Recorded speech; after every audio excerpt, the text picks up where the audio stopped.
Hai Ibu, ngumpul yuk. Selamat datang kembali Ibu di podcast Temanku Bu bersama aku Andaruni Trina dan Aku Nadia Sarah. Oke nih Bu, lagi ini kan ya, lagi rame nih perbincangan soal series Adolescence. Ibu ada yang apakah Ibu ada yang menonton? Kalau misalnya aku sama Nadia nih, kita baru nonton ya kemarin-kemarin. Nah, pengen tahu nih, Nad, kalau kamu apa sih yang kamu rasain saat nonton Adolescence?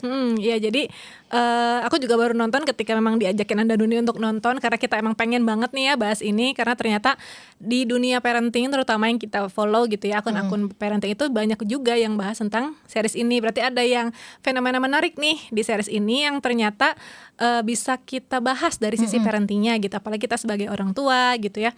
Kalau aku sendiri yang ngerasain tuh pastinya dari episode pertama tuh langsung pengen meluk anak gitu rasanya. Apalagi kita berdua tuh sama-sama punya anak laki-laki ya ya gitu, walaupun beda usianya lumayan jauh sama Jamie gitu. Cuman jadi kayak kepikiran, aduh kita harus mempersiapkan nih gitu ketika nanti dia mau remaja gitu, karena Jamie kan remaja ya gitu. Apa sih yang kita persiapkan supaya mereka itu jangan sampai terjerumus ke dunia yang yang kena ke Jamie itu gitu. Yang pertama pasti itu. Terus di episode selanjutnya jadi mikir apa sih yang harus orang tua lakukan? Kita tuh harus gimana supaya walaupun sudah remaja, anak tuh kita masih tetap bisa masuk ke dunia anak. Jadi dia tuh nggak ngerasa kita abaikan kayak gitu sih. Intinya terutama itu pengen meluk anak supaya jangan sampai deh terjerumus ke dunia kayak gitu. Kalau kamu gimana, Un? Iya, bener, sama sih ya. Yang pasti kayak di episode 1 tuh kayak aku tuh bener-bener nggak mau percaya kalau Jamie itu yang melakukan gitu ya. Karena masih, ya ampun masih remaja tapi bisa melakukan hal itu gitu ya. Masa sih nggak mungkin gitu loh, kayak nggak mau percaya. Kayak bener-bener pengen akhirnya tuh adalah endingnya tuh Jamie nggak melakukan gitu.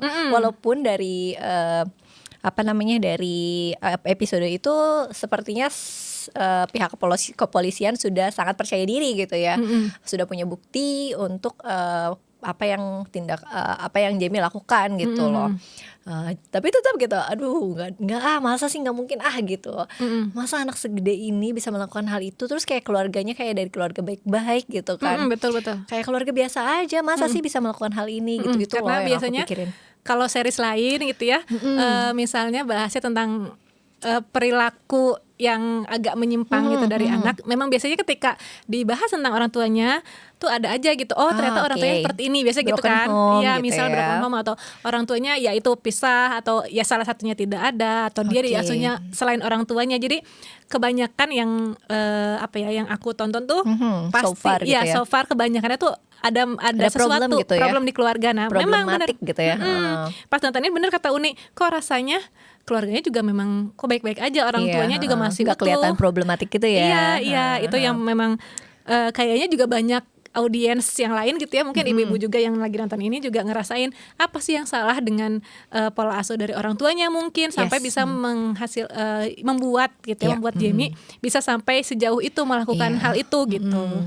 Apalagi kayak ditunjukkan gitu ya dari scene-scene itu kalau sepertinya ini bonding sama ayahnya tuh dekat gitu ya. Tapi kok bisa sampai kecolongan gitu loh. Kok bisa gitu. Itu sih yang aku kayak pikirkan selama nonton dari awal sampai episode terakhir di episode 4 tuh, kayak ini apa sih yang salah, terus gimana kalau kita sebagai orang tua tuh harusnya gimana gitu loh.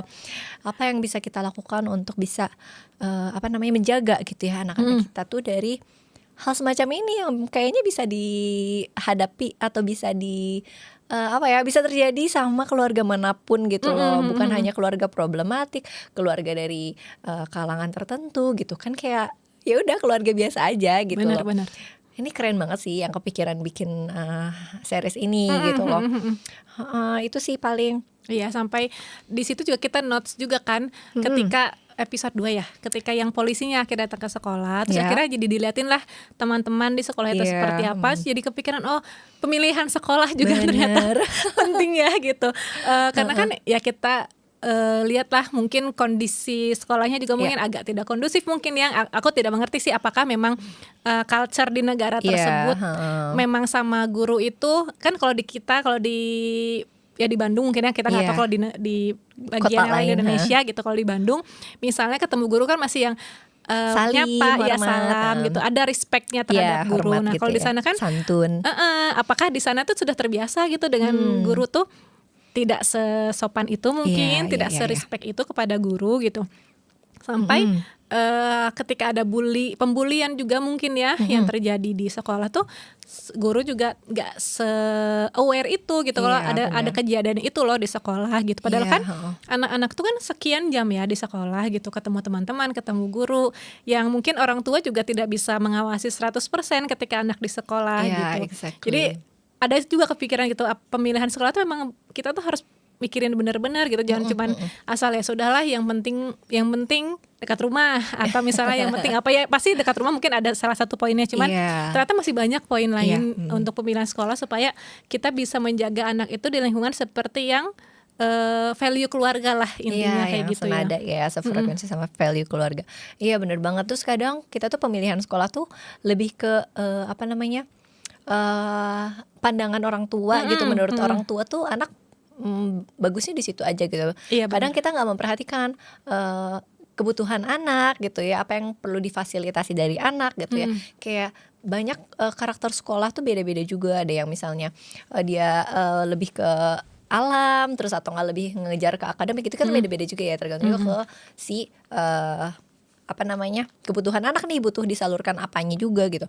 Selain itu dia, kita sebisa mungkin gimana sih kita harus pertanyakan juga di saat kita survei sekolah ini untuk mencegah bullying tuh kayak gimana aja gitu, apa aja yang biasa dilakukan oleh sekolah ketika ada case bullying gitu ya.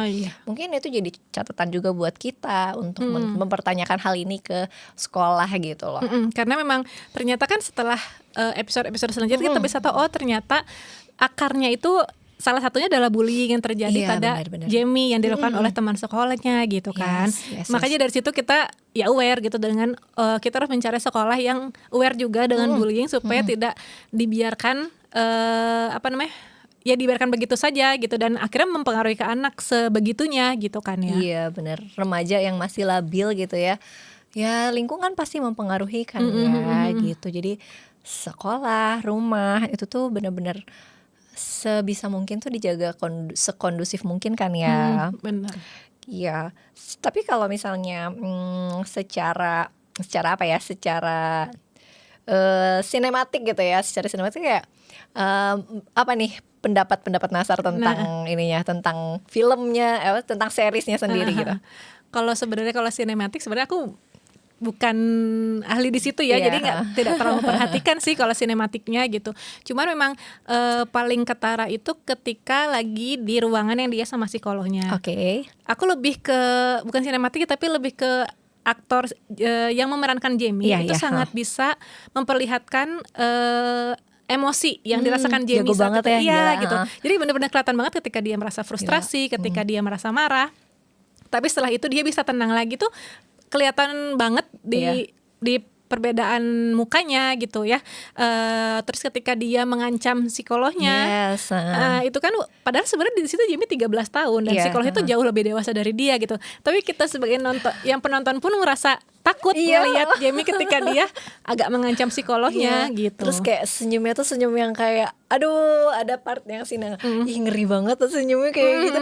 Gila nih, anak seumur ini bisa acting sekeren ini gitu ya. Dan yang mind blowing banget ini kan one shot ya, one cut gitu. Nah itu juga aku baru tahu kalau ternyata one cut ya. Iya, ini tuh kan diambil dalam satu shoot gitu ya. Jadi si kameramen dari awal sampai akhir tuh ya dia standby terus.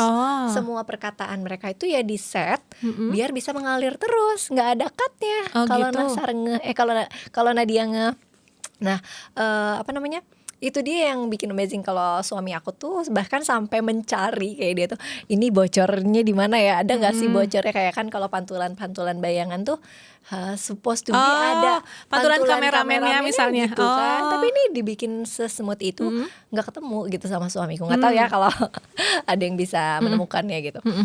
Itu sih kayak dari selain ini topiknya itu keren banget, relate sama kehidupan parenting kita yang lagi dialami. Secara sinematik juga mind blowing sih gitu. Dan kalau misalnya ada hal-hal yang di luar kendali gitu ya, mau nggak mau aktor ya kan improvisasi gitu. Dan salah satu improvisasi yang terbaik tuh nggak Nadia yang di episode yang psikolog itu, si Joey-nya tuh nguap terus psikolognya bilang, "Am I boring you?" Oh iya. Di situ tuh itu tuh improvisasi, gila gak sih kayak oh my god itu ternyata improvisasi gitu, sekeren itu. Ya mungkin malah justru jadi natural ya, tapi oh my god itu ternyata improvisasi. Aku pikir ada dalam skrip gitu loh. Ya itu sih. Terus yang aku awalnya kepikiran juga yang pas di awal banget tuh prosedur penangkapannya, tapi apakah emang ini ya segitunya banget gitu sampai ngerusak. Meskipun ya Nadia sempat bilang kalau dari prosedur di kantor polisi itu benar-benar memanusiakan manusia ya, dari benar-benar diperlakukan dengan baik gitu. Ditanyanya juga dengan cara yang baik, nadanya baik gitu. Tapi pada saat di rumah tuh aku seingatku sampai dirusak pintunya gitu ya, sampai kayak nangkep teroris gitu loh. Walaupun pada saat di kantor polisi ternyata benar-benar di-treat dengan baik gitu loh. Apakah karena anak-anak gitu ya, atau memang semua penjahat gitu ya, semua terduga tersangka tuh apakah diperlakukan seperti itu gitu ya. Nggak kebayang kalau di Indonesia kan mungkin udah babak belur dulu gitu ya, atau gimana gitu. Aku juga ya nggak kebayang sih apakah karena anak-anak atau gimana. Salah satu momen yang kepikiran aja gitu, keinget gitu. Iya benar-benar. Iya, jadi ingat juga pas episode pertama juga salah satu yang paling pertama aware tuh dari situ gitu, ketika sudah sampai di kantor polisi. Benar diperlakukan itu dengan cukup baik lah gitu ya, dengan ditanya dengan baik, sudah sarapan atau belum, apakah apakah bisa menangkap pertanyaan dengan baik, apakah maksudnya sudah dimengerti. Terus selain itu juga sistemnya juga udah bagus gitu, misalnya nanti setelah ini kamu akan diberikan pengacara, pendampingan hukum lah gitu dari mereka. Jadi benar-benar sistemnya tuh di sana ternyata memang sudah sebagus itu ya gitu, sampai difikirkan sejauh itulah dari sistem di sana gitu. Kalau kita bahas selain yang terjadi sama Jamie gitu ya, ternyata memang banyak side lain lah yang bisa kita bahas gitu ya gitu. Ya selalu deh kalau misalnya nonton series tuh ujungnya kepikiran negara maju tuh sudah segitunya loh sistemnya terstruktur sampai sedetail itu gitu. Ya benar. Terus sama yang aku kepikiran juga selama nonton tuh, di sana tersebut gitu ya, di pronounce-nya incel, pokoknya incel tulisannya tuh. Tolong kalau ada yang tahu cara bacanya boleh komen-komen di bawah. Pronounce-nya gimana sih pronunciation-nya. Nah, aku langsung penasaran ya, ini apa sih yang disebut incel ini tuh, incel ini tuh apa sih? Terus aku ketemu sama satu konten gitu ya yang merangkum tentang komunitas ini, dan ternyata aku pada saat baca itu tuh wow, semengerikan ini gitu ya. Dan aku juga inget di series itu kesebut nama Andrew Tate atau di pronounce-nya aku juga takut salah. Dan ternyata itu adalah karakter nyata gitu ya, yang aku pikir ini kirain buatan mereka aku pikir itu tuh buatan mereka gitu. Dalam skrip ternyata ada orang yang namanya Andrew Tate ini, dan ya itu tuh adalah si influencer di komunitas incel itu loh. Jadi bahkan ternyata kalau kata suamiku pernah jadi nggak tahu sedang gitu ya, jadi buron karena kasus human trafficking gitu. Dan maksudnya aku tuh kayak nggak kepikiran kalau dia tuh adalah ada loh orang kayak gini gitu loh. Iya. Ternyata gitu ada orang kayak gini ya. Memang ada lah ya pasti gitu.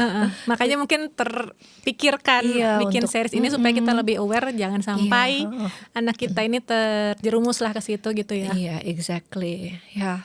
Itu sih yang banyak bikin banyak mikir banget series ini tuh. Iya. Kita sebagai orang tua terutama yang udah punya anak. Sebenarnya anak kita baru mau masuk TK mau baru masuk SD gitu. Cuman udah sampai ke sana ternyata pikiran. Iya benar-benar. Emang setelah nonton ini tuh kita kepikiran kayaknya lebih enak untuk bahas dengan expert gitu ya. Iya benar. Terutama psikolog yang psikolog anak dan remaja mungkin ya, karena kan Jamie-nya juga di remaja. Kita juga mungkin mempersiapkan anak nanti ketika sudah remaja gitu. Jadi kalau misalnya ibu yang nonton ini juga kepikiran terus pengen kita bahas dengan expert juga boleh banget ya. Komen-komen di bawah, siapa tahu ada kita juga bisa mengundang expert juga untuk membahas tentang lebih jauh lah tentang ini, karena kan kita mah sebagai orang awam yang belum terlalu expert dalam bidang psikologi gitu. Jadi kalau misalnya ada expert tuh kita lebih bisa mendalam lagi bahasnya tentang kenapa sih Jamie bisa seperti itu, kenapa sih, apa yang terjadi sama pola asuh orang tua mungkin gitu ya. Tadi kan belum terjawab ya, kita cuma bisa mempertanyakan aja tuh apa sih yang salah dari pola asuh orang tuanya, kenapa kayaknya sih deket sama orang tuanya tapi kok kayaknya Jamie bisa sampai melakukan hal ini. Mungkin itu akan bisa terjawab kalau misalnya kita ngobrol sama expertnya. Mungkin so far itu aja sih dari aku sih. Udah lumayan panjang juga ya kita bahas tentang ini. Jadi kalau misalnya ibu juga misalnya ada yang mau ditanyakan ke kita, atau misalnya nanti ada episode dengan expert siapa tahu gitu ya, boleh juga komen di bawah. Atau misalnya ibu pengen ngasih ide selanjutnya kita mau bahas apa, boleh juga komentar di bawah di YouTube kita ini, atau ke Instagram kita ya, kemana? @temankubu, atau boleh juga ibu mampir-mampir ke Instagram pribadi kami @nadiasarahwe dan @andarunitrina. Oke, kalau gitu sampai ketemu lagi ya Bu ya di episode selanjutnya. Dah Ibu. Dah Ibu.